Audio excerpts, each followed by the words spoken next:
Hi, so my name is Jo Daly and I'm a teacher at the LASH School of Homeopathy.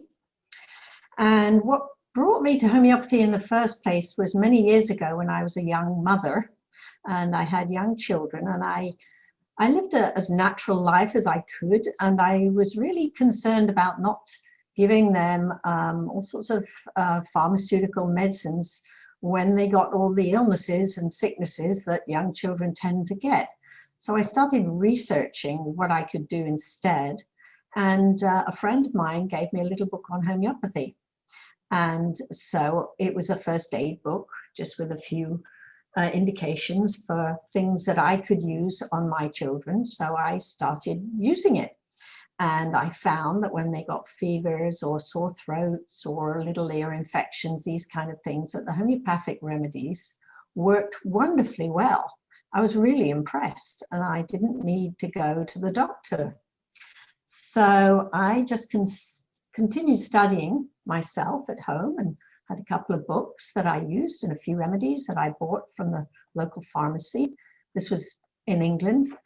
And I got to the point where I decided I was going to study, and there was a course that I could attend nearby. So I began to study more seriously, and still I was only studying with the idea of treating my family and friends. However, after about a month into the course, I was completely gripped with a passion for this science, art and science.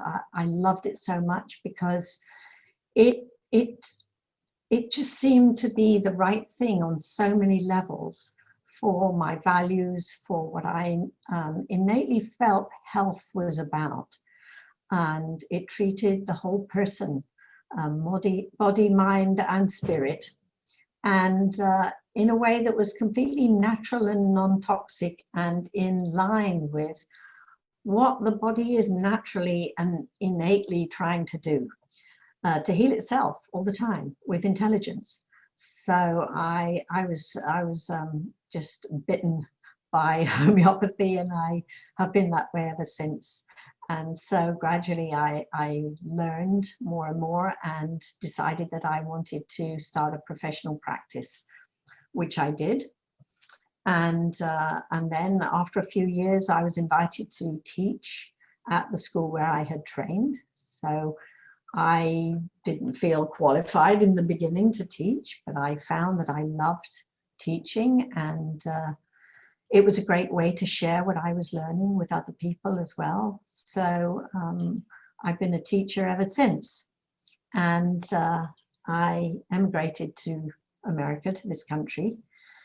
And when I came here, I met some other homeopaths who were looking for a teacher to start a course in San Francisco.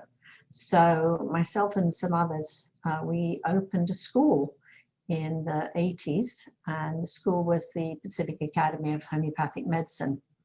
And we did a part-time course which was based on the same course that I had done in England.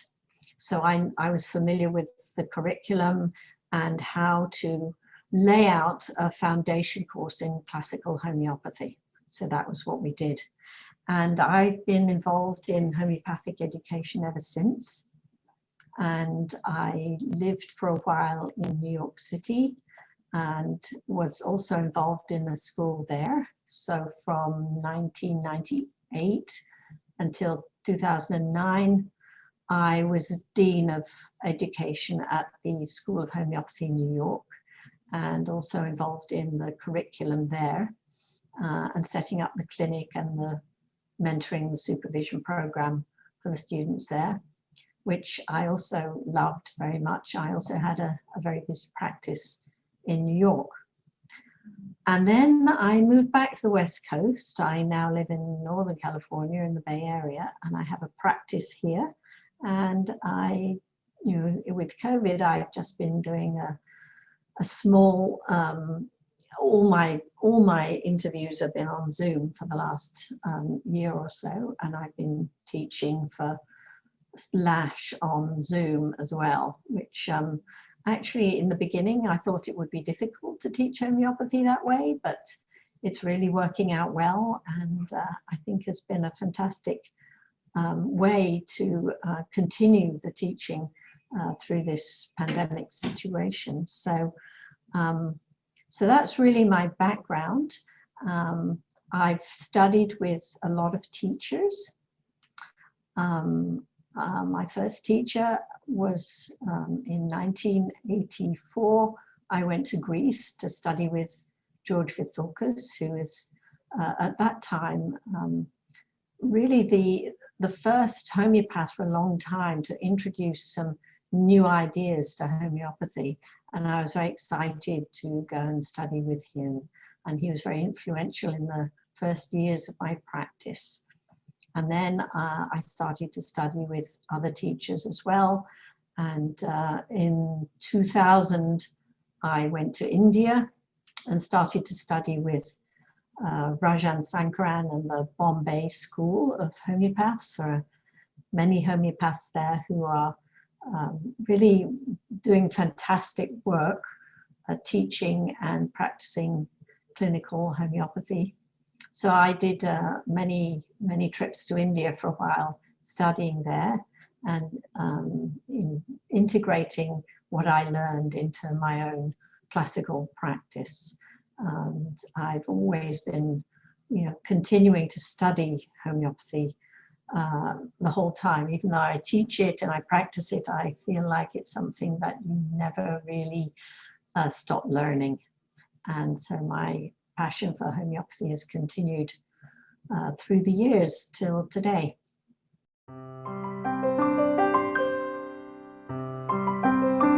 I think it's very important to understand what a classical homeopath means, because homeopathy has been around for almost 300 years. And I remember in one of my first classes that I attended, the teacher at the time said, modern medicine says, well, yesterday we thought this and today we think this, and is always changing.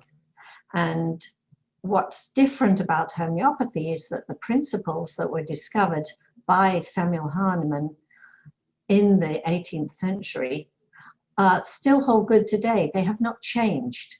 There are more remedies and there are different techniques to find those remedies, but the actual principles of homeopathy are the same as they were then, and they're tried and tested.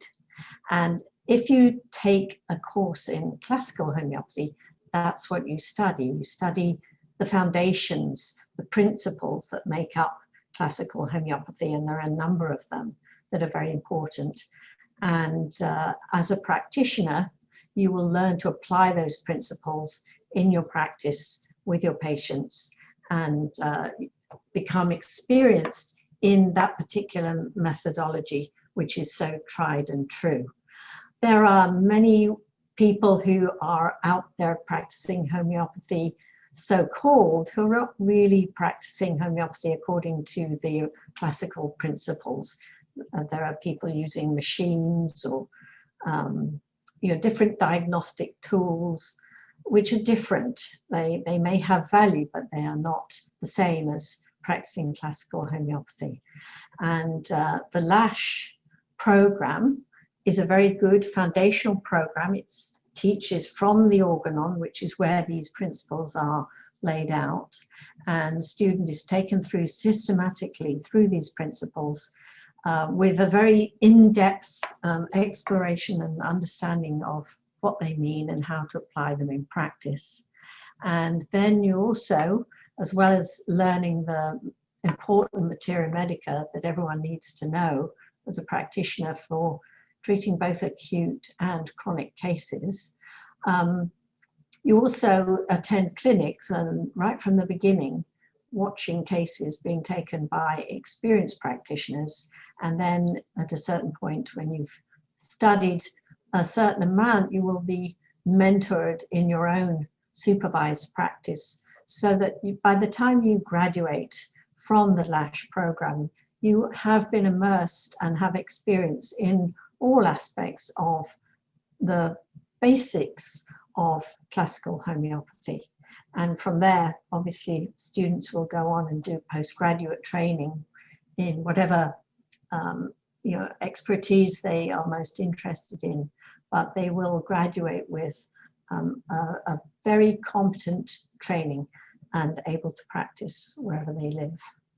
So one of the things that I love most about this work is that I'm very privileged to sit with people as they explain the things that are bothering them, what we call the disease that they're experiencing, and we talk about it together and go in depth in what it is about that set of symptoms, that experience that they're having, how that affects that particular person and their life. It's very individual in homeopathy. We are looking for something that is uniquely your experience, even if what you're suffering from diagnostically is something, like asthma or migraines or anything that people come in with, which is a general diagnosis. And one of the main differences in homeopathy is that, I may see 10 people with asthma and give them all something completely different. Whereas in Western medicine, we tend to have a certain range of medicines for different diagnoses that don't vary according to the individual's experience or circumstances so much. So people really, I think, feel benefit from being able to talk about their disease in a very personal way, even before they start treatment.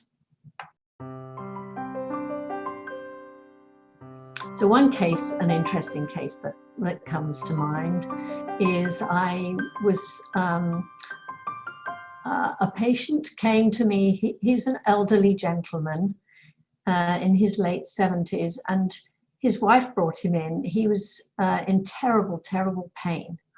And he'd been in hospital. He has a diagnosis of colitis, and also of C. difficile, which he had picked up when he was in hospital. And he'd had numerous courses of antibiotics and other drugs, and nothing had really made a difference. He was still unable to go out, really. He had to stay inside near the bathroom and was suffering from a lot of pain. So I took his case and we discussed his life and his lifestyle and his unique experience of what this was doing for him, having this problem. And his wife also made some comments which were helpful to help me to understand the whole situation.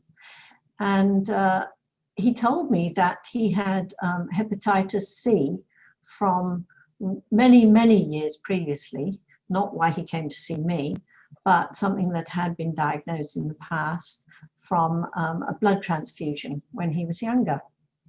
So anyway, I treated him for a number of months with a particular homeopathic remedy, and he got better quite rapidly. He stopped experiencing so much pain, and after about 3 months, the pain was completely gone.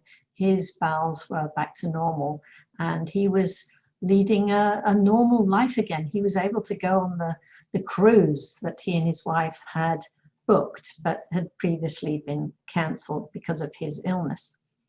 But what was interesting for me was that he went back to be checked by his doctor, and when the tests came back, his doctor told him that there was no evidence of him having hepatitis C anymore, and that they thought it must have been a mistaken diagnosis originally, because it wouldn't be possible for that to be cured. But he knew, and we knew, that the homeopathic remedy had helped him so much that it had also cured his deeper chronic problem that he'd had for many years. So that was a lovely case of homeopathy really treating the whole person. Even though he only came for one particular aspect of himself, everything got better. Another case that comes to mind was the case of Lyme's disease. And Lyme's disease is a chronic problem that has been on the increase. I'm sure everybody has heard about it. And really it's been mystifying for Western medicine to know what to do with chronic Lyme's disease. Antibiotics are used initially when there's the tick bite and the initial reaction, but for some people that is ineffective, and they go on to develop quite serious constitutional symptoms, heart symptoms, joint pains, headaches, confusion, and cognitive problems. So a young businessman came to see me, and he had had a diagnosis of Lyme's disease about a year previously. He'd taken a number of courses of antibiotics for it and had progressively got sicker and sicker. And he had joint pain, he had heart palpitations and headaches and a number of other symptoms, and he was on disability from work. He was a young executive in a company, and he'd had to take time out because of the severity of his disease. So we talked at length about his whole life. I also talked to his mother about him, and I put together a picture of him, which was a homeopathic remedy I'd never used before. I didn't have any experience with the use of that particular remedy, but it seems so well indicated for him that I prescribed it. And over the next few months, his symptoms gradually completely disappeared. He was well and healthy again, went back to work, and he actually went on to be incredibly successful in his work, and had no recurrence of the Lyme's symptoms. So I think that's a very encouraging case, because a lot of people are suffering from chronic Lyme's disease and trying all sorts of things without really knowing what to do to help themselves. So homeopathy is a wonderful way to treat those type of symptoms that Western medicine doesn't know what to do with. And a lot of the cases that come to me now are people who have horrible symptoms, a lot of pain or problems that are really disturbing their lives, but they haven't been diagnosed with anything very clear. You know, they've had many tests, maybe they've had X-rays, CAT scans, MRIs, different diagnostic methods, and nothing really has been clearly diagnosed. And then, you know, often those people don't know what to do, and so they, out of desperation, often they will come to homeopathy. And those are cases where, you know, it doesn't matter for us that there's no clear diagnosis, because we prescribe according to the symptom picture that the person is experiencing, their subjective symptoms and any objective symptoms that we can observe. That's what we prescribe on, and we have remedies for anything. I always say to people, I treat people, not diseases. And I think that helps to understand that homeopathy is about treating the whole person, body, mind, and spirit.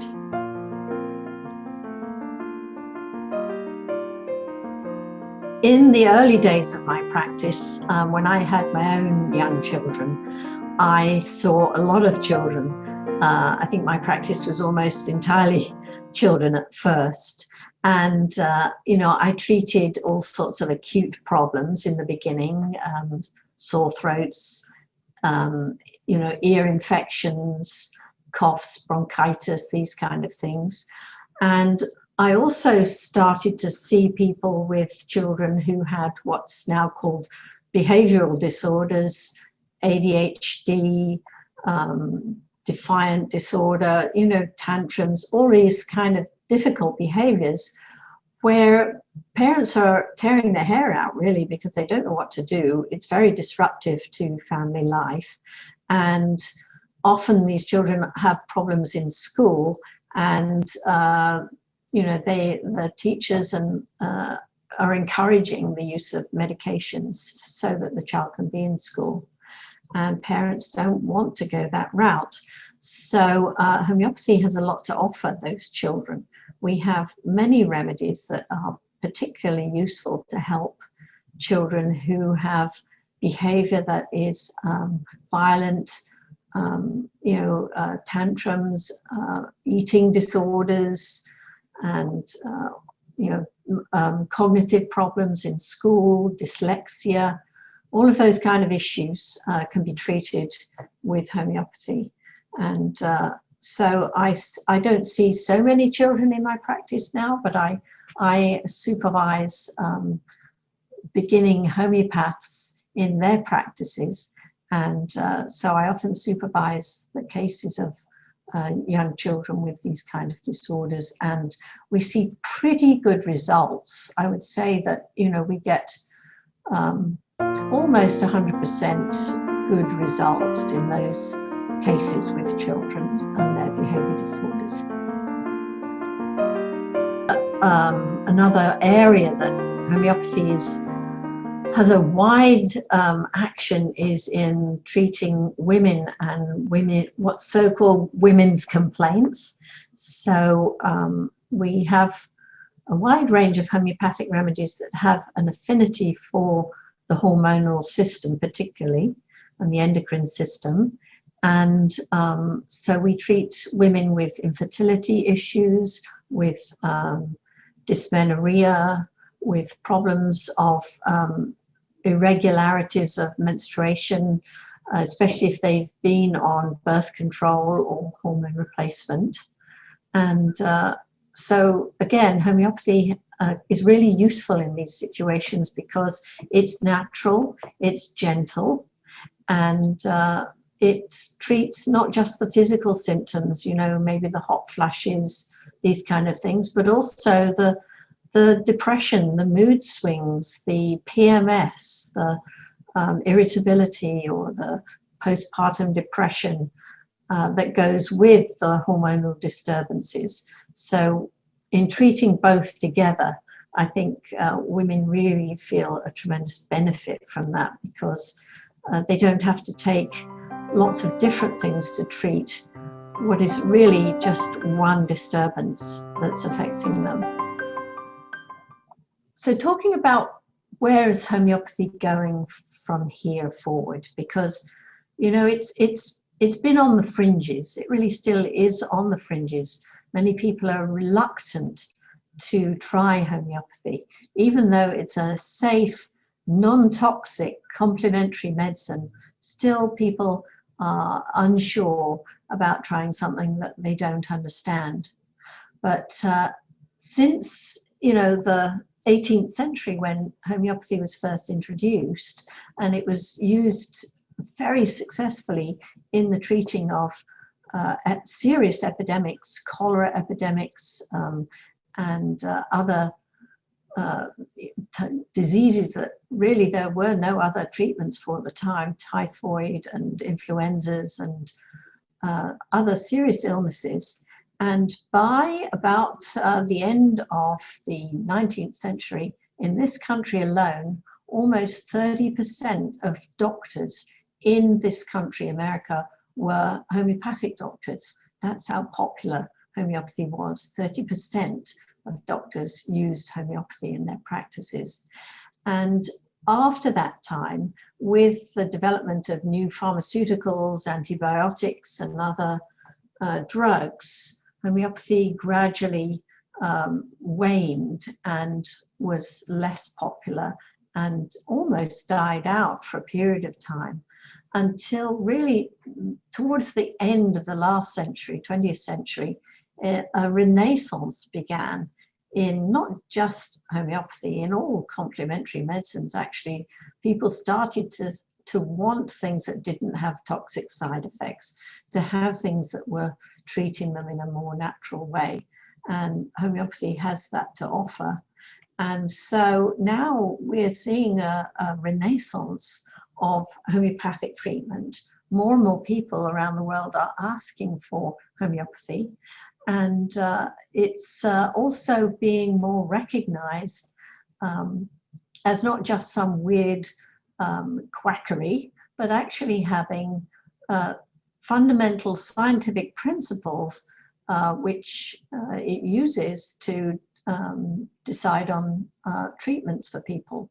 So over time, I believe that homeopathy is going to gain in popularity more and more because it has no disadvantages. It is a cheap form of medicine. You know, the homeopathic remedies are not hugely expensive like drugs are, and it can be practiced in any country, in any situation, and for any circumstance.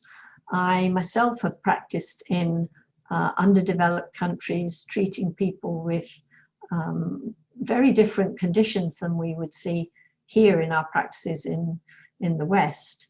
And so it's extremely versatile.